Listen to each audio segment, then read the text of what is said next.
What do I do now for Nevada Rural? I'm our communications director. In a lot of folks' minds, that's the PR lady. I actually am not. I'm not that great of a PR practitioner. There are people who are far better than I am in all of that. There are folks who have public relations accreditations, and those things are really hard to get. And they're so much better at all of that than I'll ever be. And so PR is not the only thing that I do or the only thing that I know. My communications work in the agency and within housing is far more broad, simply because that's the role that I've made it out to be. I've been very, very fortunate that I've been able to kind of create my own destiny, if you will, in this role. Bill Brewer is our executive director at Nevada Rural Housing, and he's let me develop kind of the little world that I live in. I have been able to create an in-house communications team. We have 5 people on my team, which is unheard of in housing in general. No one has teams like that. And I was able to say, hey, if you want more good work, I'm going to need some more good people to continue this work. So I've been able to do that, which is incredible. And because I'm a little bossy, I've been able to weasel my way into just about everything that we do at Nevada Rural Housing. And my point in saying that is, one, to give you a little bit of flavor of who I am, and two, to underscore that communications isn't just one thing. It's not just PR. It's not just, doing marketing and advertising. It's not even one role, right? It is part of literally everything that an agency does, that or a role does. Just so happens that is my sole focus, of course, but I'm in on everything because our agency has come to realize that communications is crucial. It's vital. And there's so much that goes into it. It is not write a press release or draft a statement about something and crank it out. There's so much more to that. So that's what we're going to kind of talk about today. So that's enough about my background. You're going to hear more about my philosophy, which might be worse than hearing me drone on about my background. But what are we going to cover today? So I want to talk to you about things you need. So as I was working with Joanna, I'm like, what do we need to cover in this? I was thinking about what skills, communication skills, tools might this group really need to understand and start to bring into their toolbox as they're doing this work in Elevate. And then as you kind of take that to your roles out there in the big world. But I kind of wanted to broaden that to things you need, because I think in communications, there's hard skills, there's soft skills, and then there's just philosophies. It's just such a gray zone, which is why I thrive in it, because I'm a little of a gray girl in terms of not wanting to have boundaries on how I do my work. But also, some of you may want to go into a very communication specific role, and some just want to, hone your communication skills, period. You don't have to want to be a PR lady to want to be a good communicator. If you want to be a good leader, if you want to be a good contributor to the housing mission, if you're not going to end up do housing and you're going to go down a totally different path, or if you're going to move into social services or you're going to move into education or whatever, clearly, I don't have to say it, communications is a big dang deal. The most successful people in this world are good communicators. We all know that. We see it in those that we admire. And so that's kind of what I wanted to emphasize today. So philosophical versus hard skills versus soft skills. You hear all of that, like hard skills and soft skills, and what are those? And I don't really know half the time. But what I do know is there are a ton of communication principles out there. These kind of the 10 communications principles to build your strategic strategy, your strategic plans around, and formulas, and they're great, right? You can read them and you say, oh, that makes sense. And oh, that makes sense. And they can be packaged, and people think they can be packaged and put out there and written about, and they can. And there's a lot of good, interesting content out there, but they're also a dime a dozen, I think. and they change a lot. You know, the 10 principles, the next time you Google something or go to some sort of workshop or seminar, they're the 3 principles or what have you. So I make note of that. That's why I'm kind of going with a more philosophical approach of what has worked for me in my career so far. And again, there are PR accreditations and things that take a lot of work, and they're massively valuable. They're very practical in how you apply them to the work that you're doing, and they're worthy, absolutely. There's things you can go after in that world, but I really wanted to like focus on, like I said, those extra soft skills, like the really noodly skills that I found really valuable in my career. I'm not going to share any like formula or methodology. This is just stuff that I've picked up, I've observed, I've learned from really awesome people along the way. You might recognize some of them from my presentation.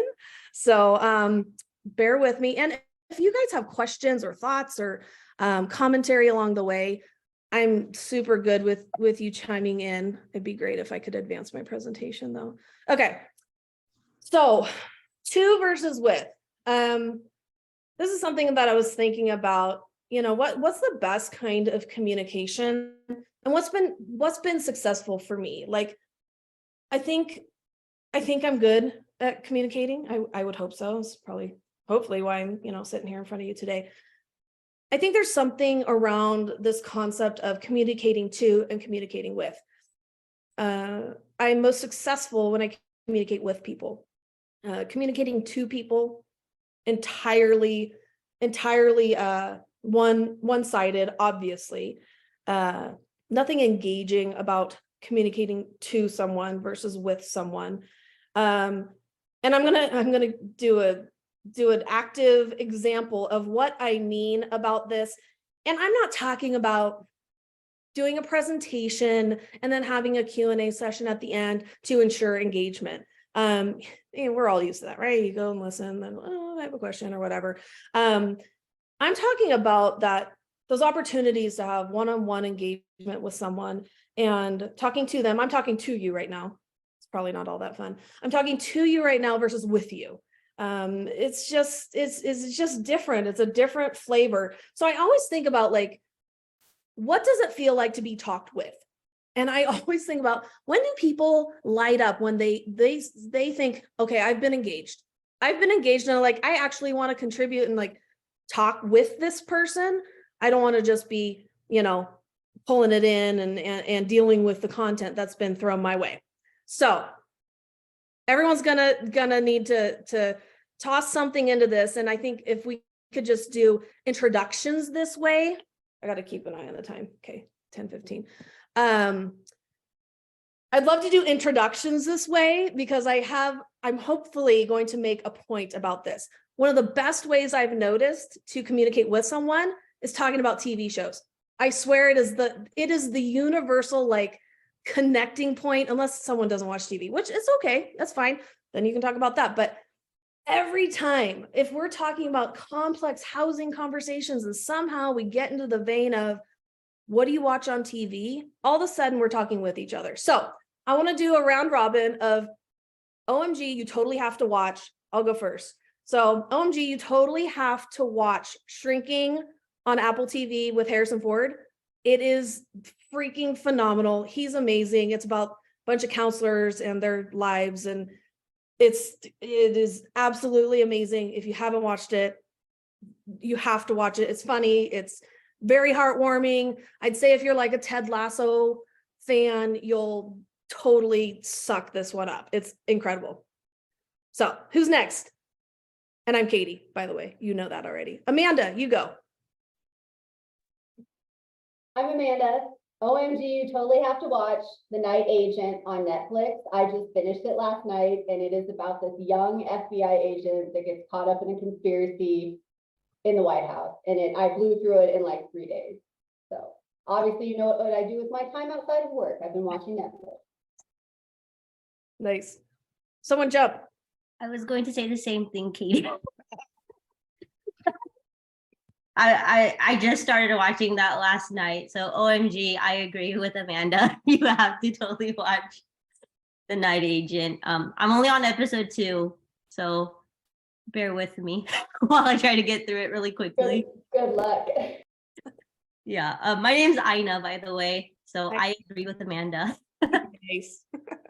Awesome. Someone OMG, you totally have to watch It's Always Sunny in Philadelphia. Now, here and there, I've watched a few episodes, but watching through this thing as an entire scape, it's actually quite nutty.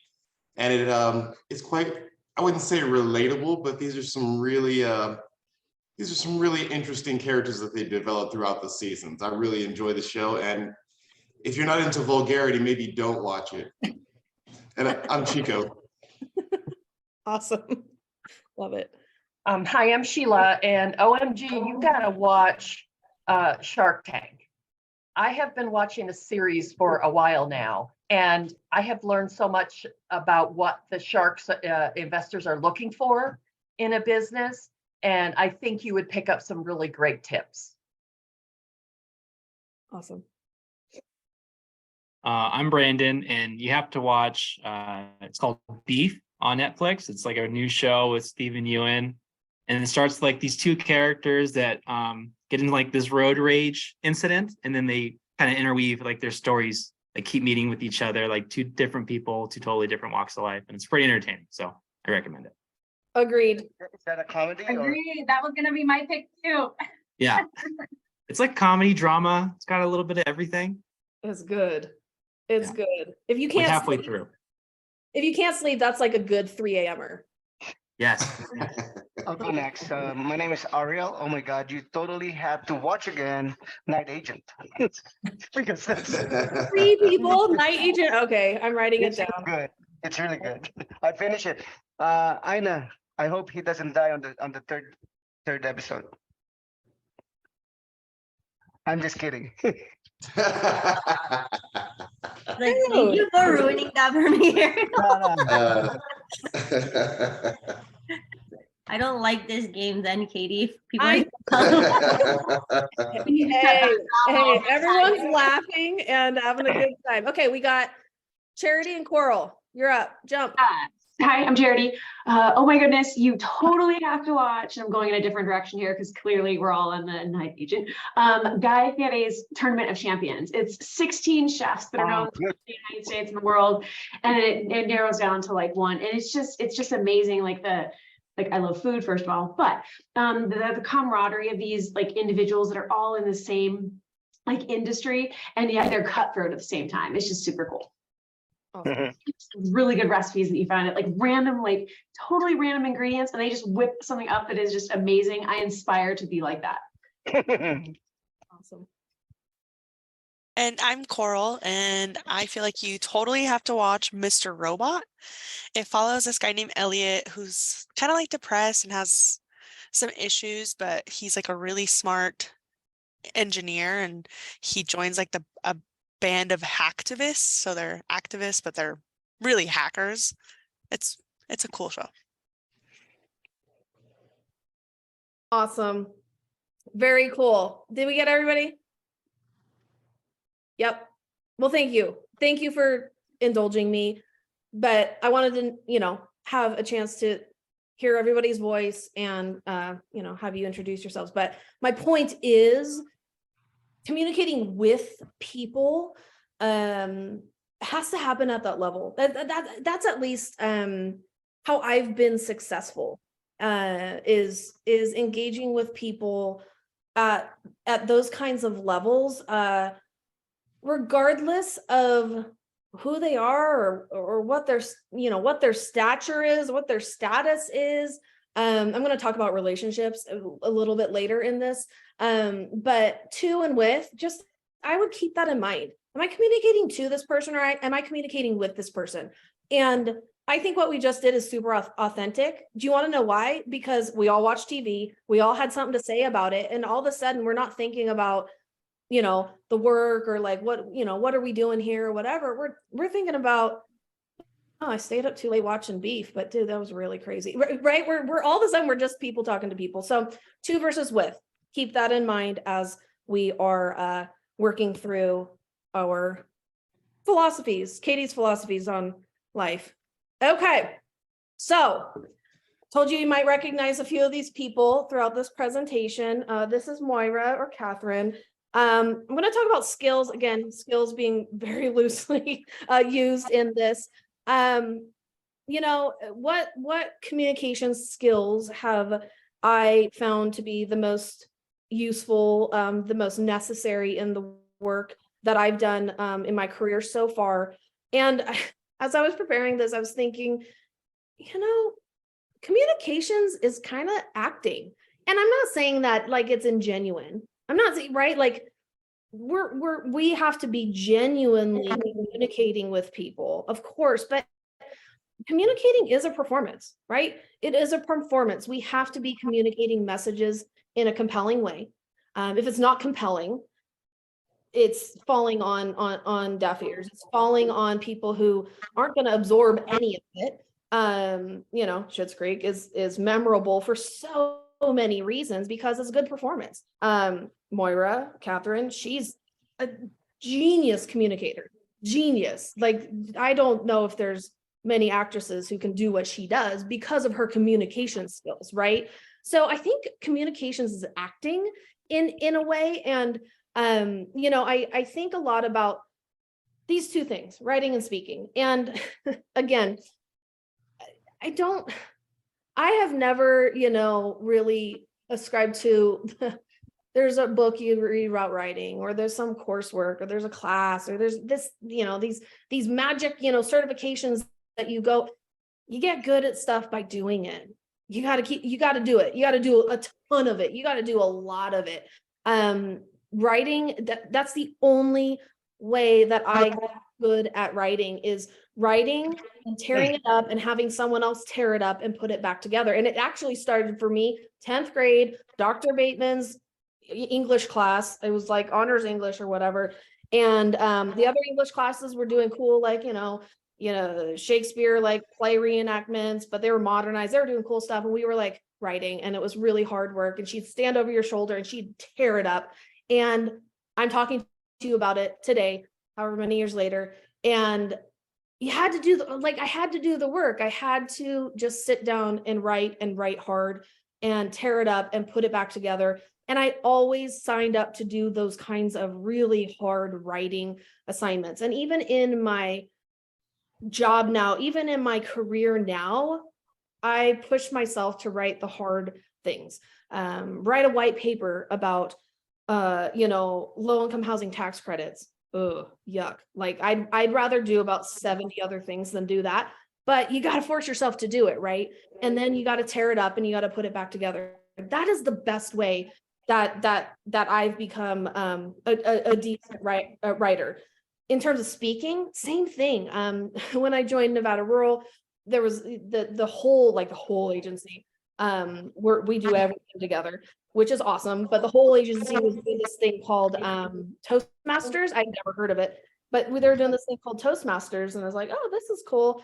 And then I heard more about it. I'm like, I don't know if I want to do that. I think when you and it wasn't for me. Some really appreciated it, loved it, but I think speaking, you got to just do it. You got to force yourself to sign up to do things that force you to learn how to do these things. And there are some principles that I've always aligned to.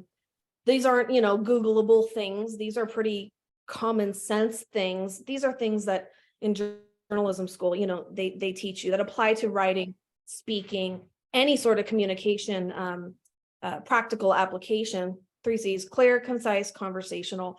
Even when colleagues or my team is asking for feedback on something, if it kind of just needs a reevaluation, I'll say clear, concise, conversational really needs to have those things applied to it, or it's not going to quite make it there. I would reevaluate it and ask yourself, is it doing these 3 things?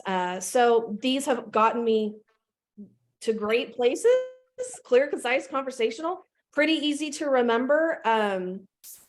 So the 3 C's, that's something you can remember probably. And then the how versus the what. I think this is a really, really, really important piece to all of the communications work that I've done. I think in communications, we talk a lot about the how to do it. Be clear, be concise, be conversational, do a lot of practice, sign up for a class, get a certificate, don't get a certificate, go to school, don't go to school, right? We talk about the how to do it. I think a lot of times we forget about the what content. How do we develop content that is appropriate for audiences, that lands in the right spots, that is impactful, that makes sense, that is targeted, all of those things. Sometimes that gets lost, especially I work in a we're kind of a quasi-governmental entity, but we work with a lot of governmental agencies. Government isn't that great at the what sometimes, right? We love us a good acronym. We love having complicated, processes and things that are hard to understand without a lot of explanation.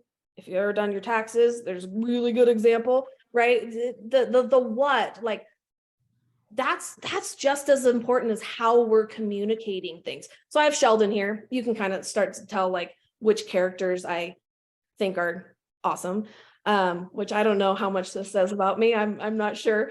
Moira, Sheldon, but Sheldon, if you've ever watched Big Bang, he's awesome, but he kind of condemns his friends and the people in his world when they don't understand the complex concepts that he's talking about. He's kind of like snarky and upset, right?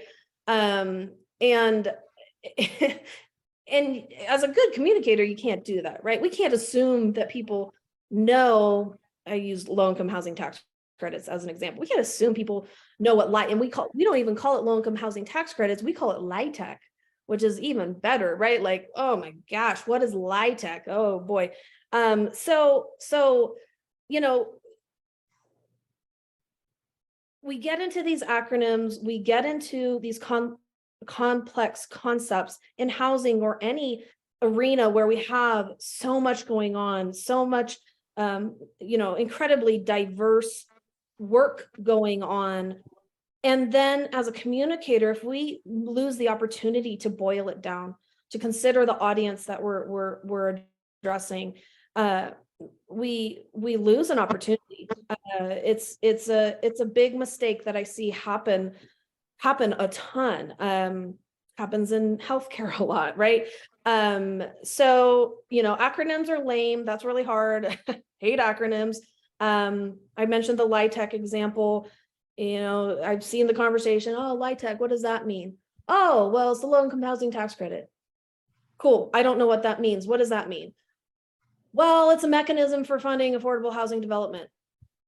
Cool. Don't know what that means, right? And you kind of start to boil.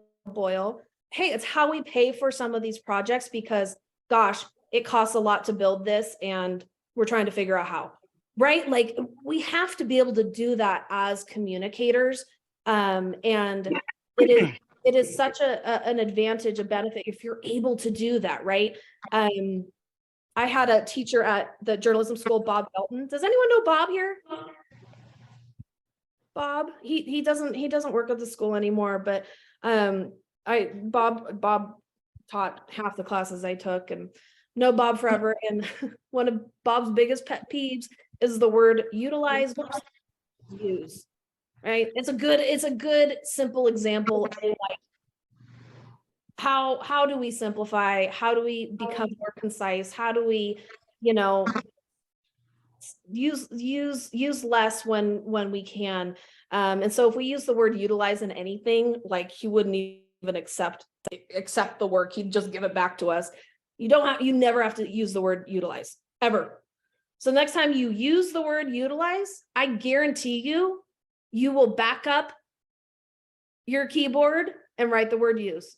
I will guarantee it, and you're going to think about me. I guarantee it. I'm so sorry. That's going to change your life. But it's a good reminder that the what is important. Simplify, consider the audience, know that people don't know what you know. Or sometimes as communicators, especially in housing with these complex concepts, we don't know what we're talking about. We're kind of just cranking it out from the executive or the expert that gave the info to us. What a bad rolling snowball of garbage. You know, we have to be asking those questions so that we then know how to boil the information down. I love this. I have this on a canvas in my office. Plans are good, missions are better. This is a Seth Godin quote.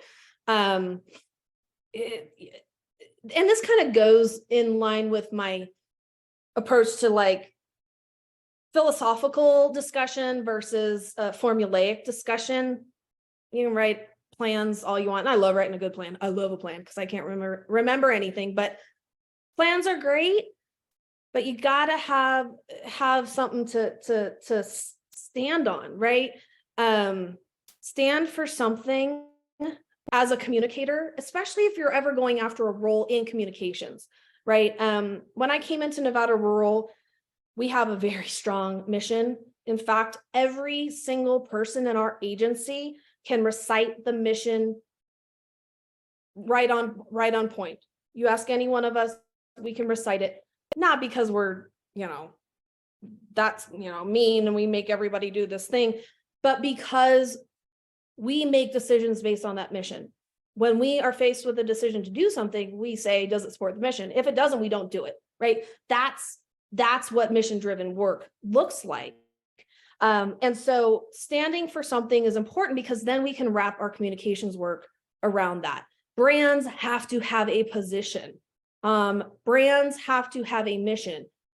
All organizations, all companies, all bundles of entities have a brand, good, bad, or indifferent, and they have a position, good, bad, or indifferent. You have to understand what it is and have it dialed in so that you know what the what is, right? Beyond the nuts and bolts. Not that we offer this service, not that we offer this product, but what's the mission underneath it? What's the brand underneath it? We all know that Apple doesn't sell phones. I mean, they sell phones, right? But Apple sells something beyond phones. We all understand that. That's why, 90% of us have them. There's a reason that things are popular. There's something underneath it. There's a mission underneath it. And if you're working with an entity that doesn't have that brand, doesn't have that position underneath it, what are you really communicating? And so I could do another brand discussion for 3 more days, but I think that really helps solidify the need for the what. The what is really important, that it's wrapped in a mission.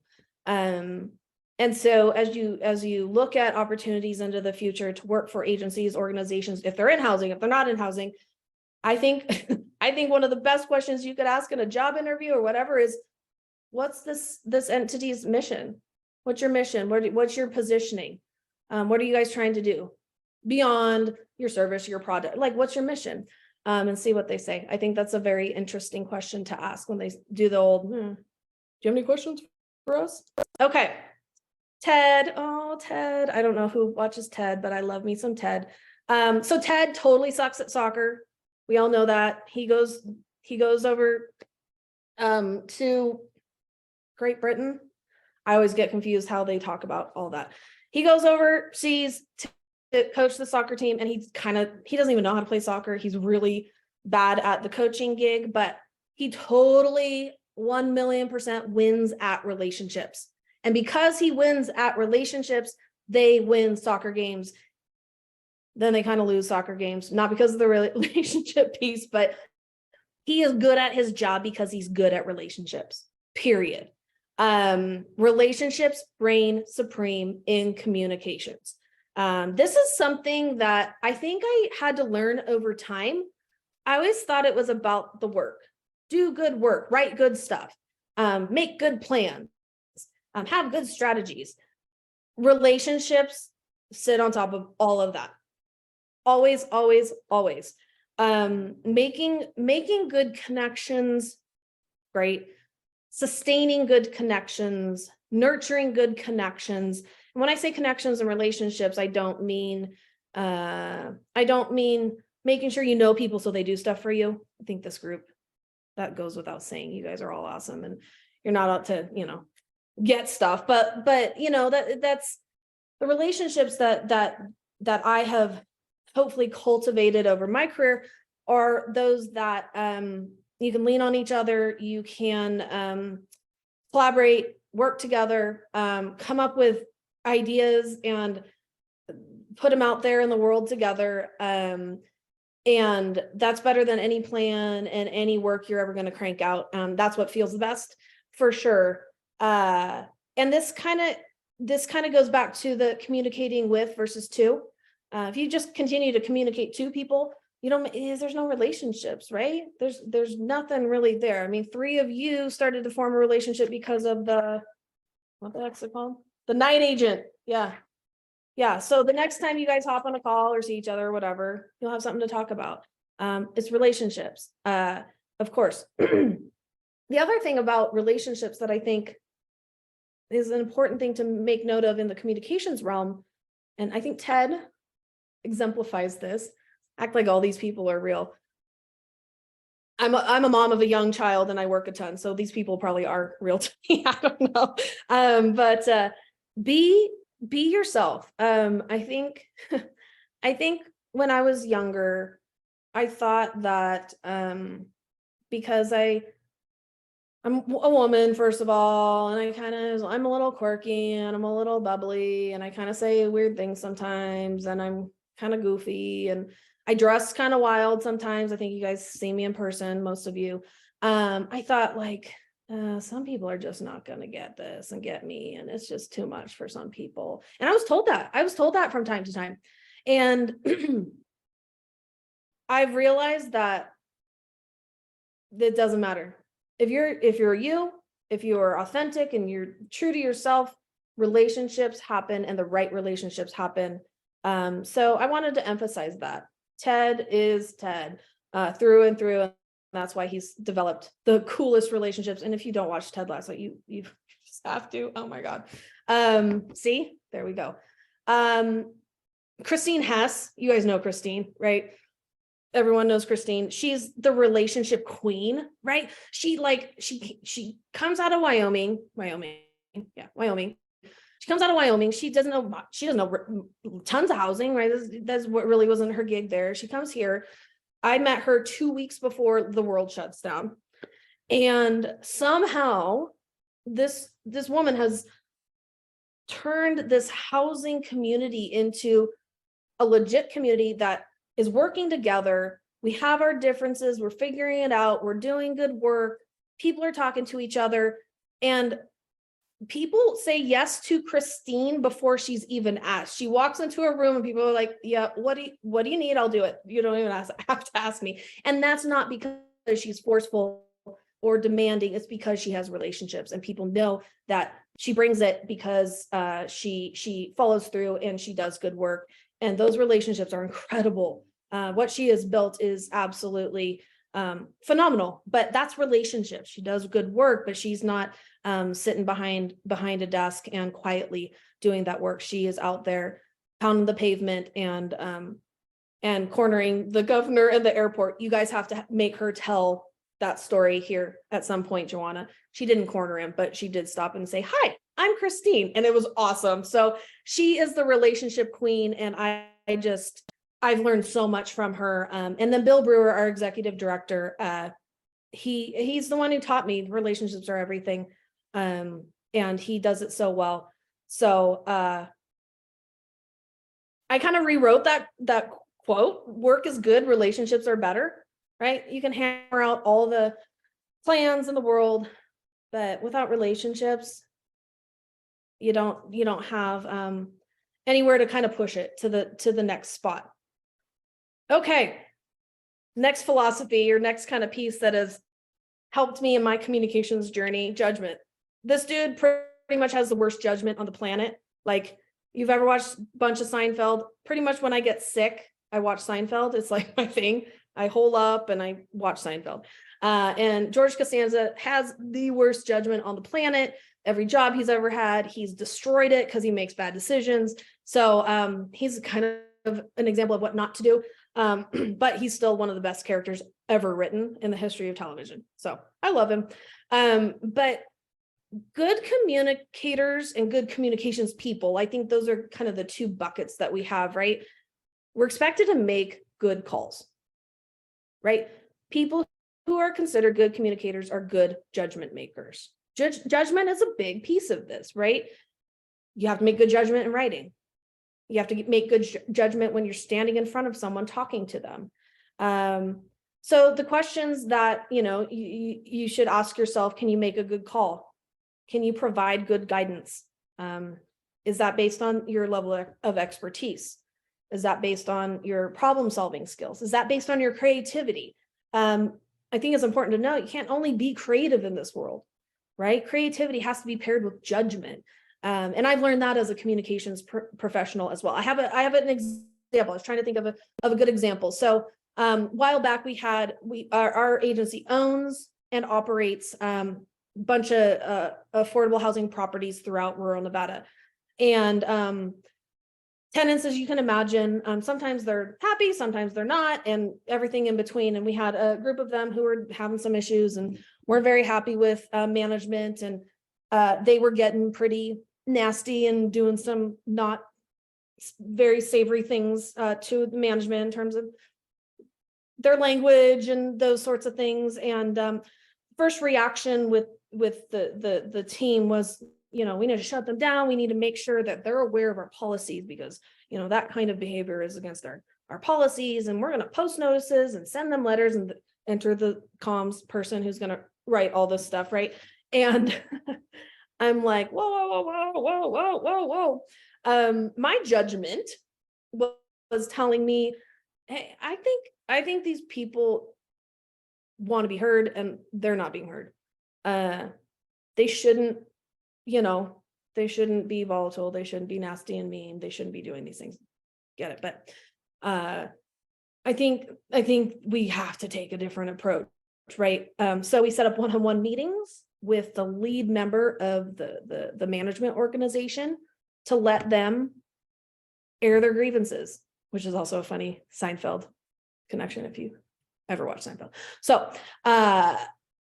they got to sit down and complain, and it helped, right? And that was my judgment. Like I just said, this is not what we think it is. We got to tackle this with a different communications approach.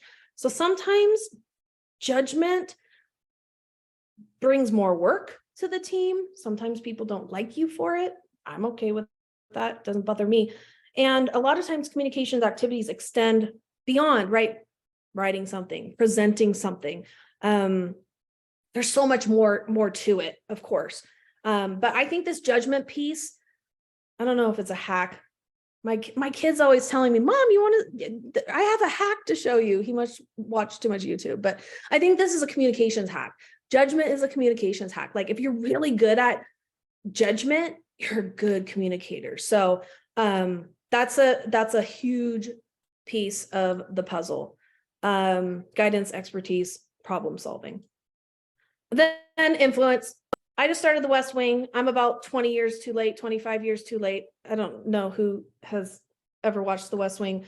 There's about 10 seasons with about 35 episodes a season. It's going to take me the rest of my life to watch this, but I love it. It is really, really well done, but it's very late 90s. It's pretty cool. So this is CJ. She starts as the White House press secretary, and then I'm only on season 3, so I know she moves up in the administration. But she's an example of the type of influence that the administration has on this show. The characters are incredibly written. They don't always do great things, admittedly. And I think they show that from a communication standpoint, it's not always the loudest, right? It's not always the most obnoxious. It's not always the, you know, the gal with the crazy outfit and the wacky slides that has the most influential voice in the room. Sometimes it's the quietest person in the room with the one thoughtful thing to say. That's a Bill Brewer type. He's very, very good at that. When he talks, people stop and listen. I will never be that person, and it's okay. I think what this team also shows is the art of diplomacy, right? Like, I think that's something that I've watched people do in my career, a handful of people do in my career really well. And I think it's so cool to watch the art of diplomacy. Get people where they need to go, but make it their idea. And right, it can be used for good, it can be used for evil. I get that. I had a boss at IGT who he could sell a ketchup popsicle to a woman in white gloves. I swear to you, this man was just so influential, just a salesman, but you just wanted to get on board. You didn't know why. And you're like, man, yes, I will do that.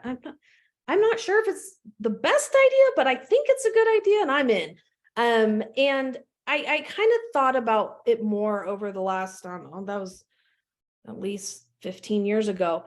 Why he was so influential, why he was such a good diplomat, if that's the right word.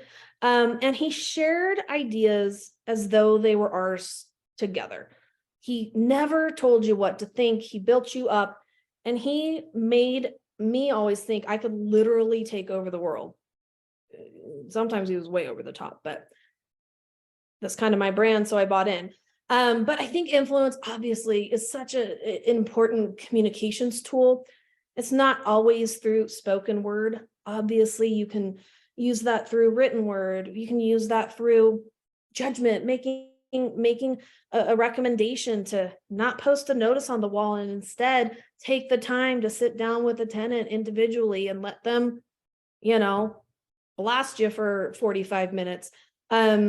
So the art of diplomacy has been something that is just really, really striking to me, and something that I continue to really try to understand and work on. And hopefully that makes sense to everyone here. And I think that's, and I have like 10 minutes for questions or 10 minutes to give back to you all. This is my information. I said probably text. I'm an old millennial, so let's be real. I probably won't answer my phone. I haven't had my ringer on since, 2001, but I am always available to answer questions. I only have one phone. That's my work. That's my personal. You ever have a question, you ever want to run something by me, anytime. Seriously, truly, I'm an open book. And I think that's everything I have, Joanna. Awesome. That was really amazing, Katie. Does anybody have any questions before I talk about what my thoughts? One of the things I was thinking about while you were switching slides is how we're talking about communication on this really philosophical level, which is really is how I operate and kind of how the lens through which I move through the world. So I really appreciated it so much. But what I noticed while you were talking too is like that you were actually demonstrating all of these kind of key points through your presentation. Like, it was so compelling. You had a theme, you were making connections to individuals and to the folks in the audience. And I really could see like this multifaceted approach to your presentation where you were talking about things on this kind of like philosophical high level, but really the skills were being taught through your slides and through the conversation. So I really appreciated how dynamic your presentation was, and like how much I was able to sort of glean or like absorb the information on all these different levels. So excellent job, Katie. Thank you so much. I have a quick question, if you don't mind. Yeah. Can I ask a question? So, Katie, I'm not the best when it comes to communication, but can I ask your opinion on how important is it for people to like you when you talk to people, in order for you to be able to communicate good? That is such an interesting question. And I mean that. Generally, you should not answer a question with, that's such a great question. But I mean that. It's an interesting question because I think about it a lot. I think it depends on the person. I want to be liked. I know that about myself. I want to be liked. That is like my mission in life. Like I want to be liked. That's who I am as a person. And that's my brand. I think it depends on the individual and their brand. Likability is a factor, I think. I don't think it's the only factor. And this is just coming from me and my opinion. Likability isn't the only factor. I think all kinds of people bring all kinds of elements to the party.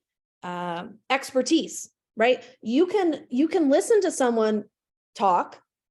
They can be engaging. They can talk with you, not to you. They can do all of these things that make you go, but you might not like them, but they could be the expert. They could have the most compelling information, and that expertise is their brand.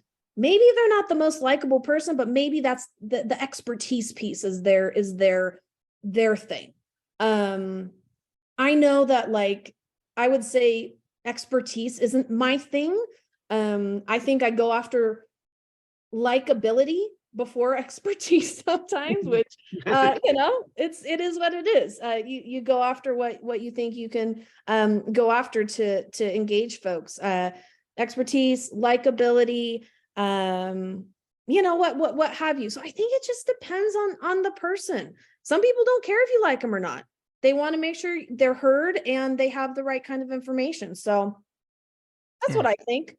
Yeah, I think the reason I asked that question is because you said that when you're communicating, you're actually performing. Mhm. So you have to have your audience like you. And I think that is the perfect example. How many characters do we love but we hate? Think about that, right?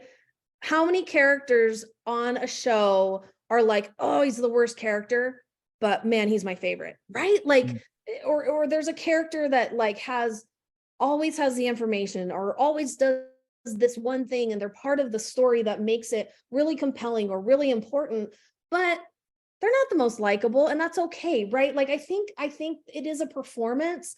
And maybe likability isn't the word. You engage with them for different reasons. So I think that's a really cool way to connect the TV character to why you want to listen to someone. Why do you want to watch certain characters? Like George Costanza, oh, he is so cringeworthy, right? You just go, oh my God, but I want to watch him for all those reasons, right?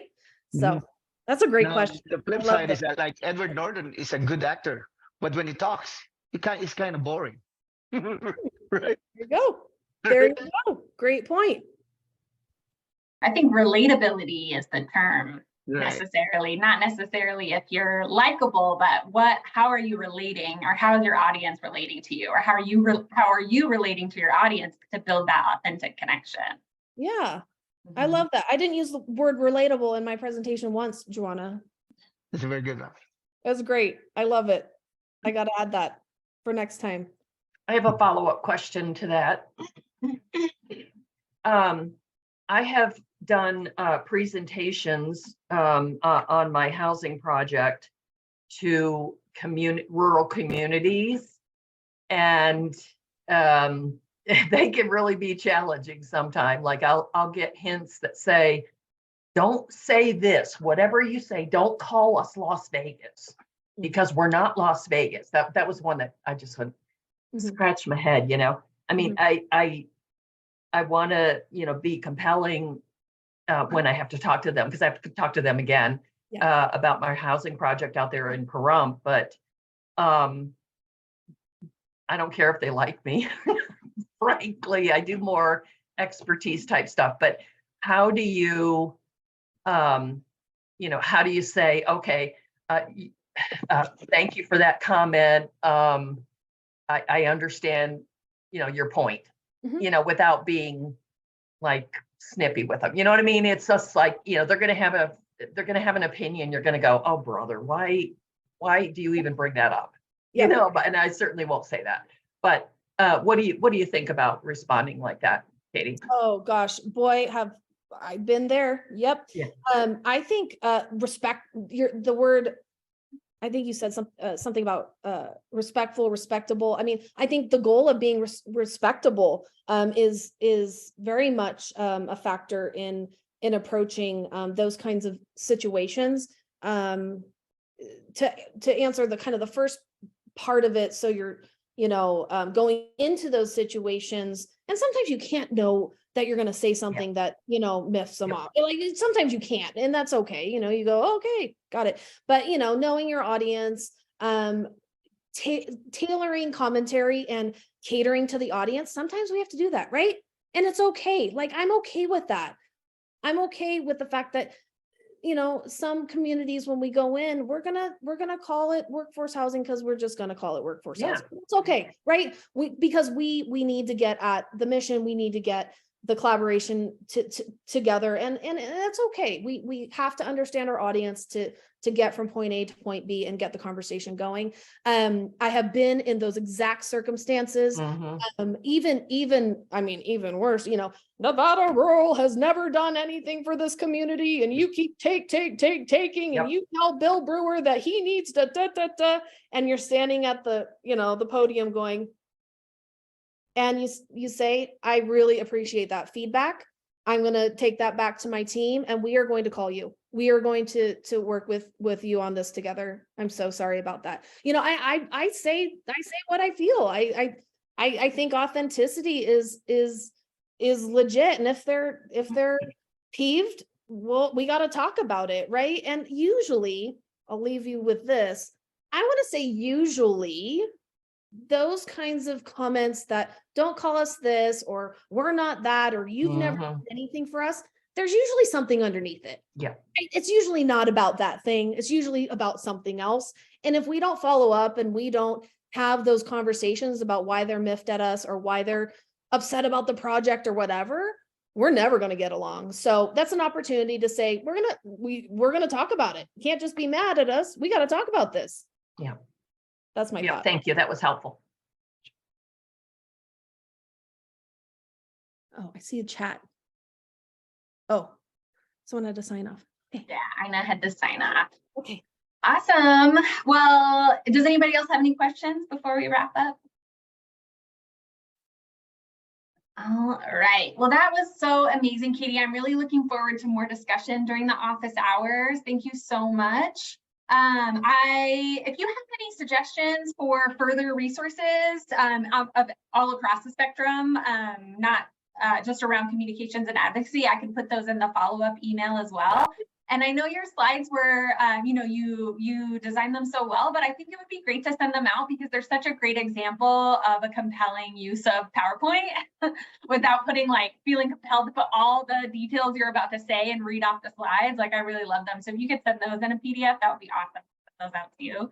I'm happy to, and a note on that, and then I'll stop talking, I promise. Yeah.